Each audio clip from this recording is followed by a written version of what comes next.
The New York Times reports that Hillary Clinton's State Department lifted a ban on a rich, politically connected Ecuadorian so that she could work in the U.S. of A. for a Barack Obama donor. It is a big and complicated story, but the bottom line is not good for the Clintons, and there's been very little pushback on it today, and the Cuba thing's overshadowed. But, John, reading this long and seemingly well-reported New York Times story carefully, what does it reveal about Hillary Clinton's vulnerability? Well, I think it reveals, I mean, you're right, it's a complicated story, and there's an argument that Bob Menendez is involved and that he somehow petitioned the State Department, Cheryl Mills, who we know very close to Hillary Clinton, that she was somehow involved in this, and that this woman was given a passage into the United States. She's attached to a fugitive in Ecuador, et cetera, et cetera. I think the main headline here is, boy, if Hillary Clinton is going to run for president, there is a lot to look at the nexus of money and official action. At the State Department, at her husband's foundation, the whole family, everything it's done, where money meets policy, there's a lot of stuff to look at. This is just the tip. I don't know what's there, but there's going to be a lot of investigation. This is just the beginning. And the corollary of that is when the Clinton people say to me and to you, as they do all the time, oh, she's been scrutinized, there's nothing new. I mean, I guarantee you if she runs, there's going to be new stuff from her time as First Lady of Arkansas.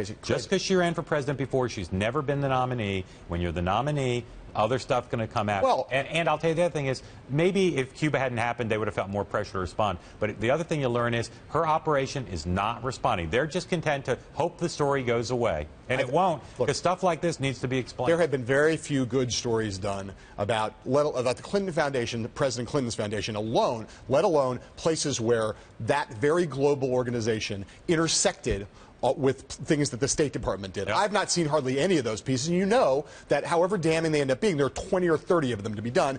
Her time at the State Department got a lot of scrutiny, but not on this in this way. You didn't have political reporters writing about her at the State Department. You had foreign policy reporters, diplomatic reporters. This is a whole different kettle of fish. Here's her other problem. Every major news organization that still does investigative reporting, and there aren't very many, but the ones who do, they're going to say, we have our Democrats to investigate and our Republicans to investigate. And you divide it up amongst 14 Republicans, nobody's going to be hit all that hard very often. Hillary Clinton, if she gets half the scrutiny, and there's stuff there, and her operation, again, right now is not equipped to respond. Every major news organization that we know right now is getting ready, getting their teams ready.